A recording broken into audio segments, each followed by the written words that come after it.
နောက်ဘဝချမ်းသာရေးအတွက်၄မျိုးကိုဘုရားဟောတဲ့အခါ၁သီလတံပရာကိုကျင့်တရားကောင်းကိုကျင့်တရားဆိုတာကကိုစည်းဝါးရှာတဲ့အခါမှာသူတစ်ဖက်သားကိုမထိခိုက်အောင်ရှာတဲ့နည်းပေါ့ကိုကြီးဝါပြီးရောဘယ်သူဒုက္ခရောက်ရောကိုချမ်းသာပြီးရောဘယ်သူဒုက္ခရောက်ရောသူများသက်တတ်ပြီးတော့သူများတော့မျက်ရည်ကြီးငယ်ကြ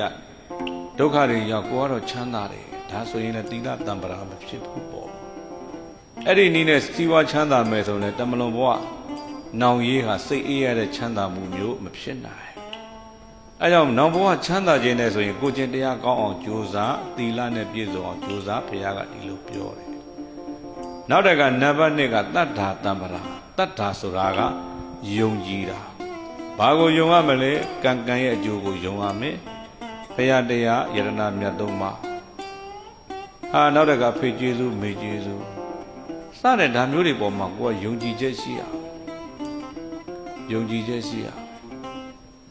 အဲ့ဒီယုံကြည်ချက်ဟာဘာလဲမေးကိုယ့်ဘဝတွေနောင်ဘဝစိတ်အေးရကြောင်းချမ်းသာကြောင်းပဲတဲ့ဘုရားကဒီလိုပြောတယ်နံပါတ်3ကစာကတံပရာစာကဆိုတာကစွန့်လွတ်တာ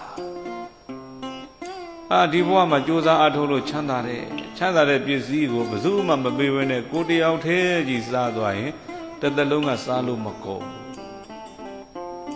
ကိုယ်စားရှာထားတာကအပုံ100လောက်ရှာသွားတယ်ကိုစားသွားတာကတပုံလောက်တည်းဆိုပုံ900ကျော်လောက်ကြီးပုံ90ကျော်လောက်ကြီးပိုခဲ့မယ်ဆိုရင်အဲ့ဒါဘာဖြစ်မလဲအဲ့တော့ကိုသက်ရှိထင်ရှားရှိခြင်းမှာရှာလဲရှာစားလဲစားနောက်ဘဝတွေလည်းကြိုးစားပြီးတော့စွန့်လွတ်လူရမှုဆိုတာရှိရမယ်လို့ဒါပြောတာ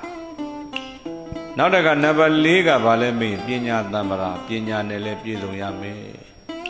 ပညာဆိုတာကတော့အကြောင်းကျိုးအကောင်းဆိုသိတာပညာ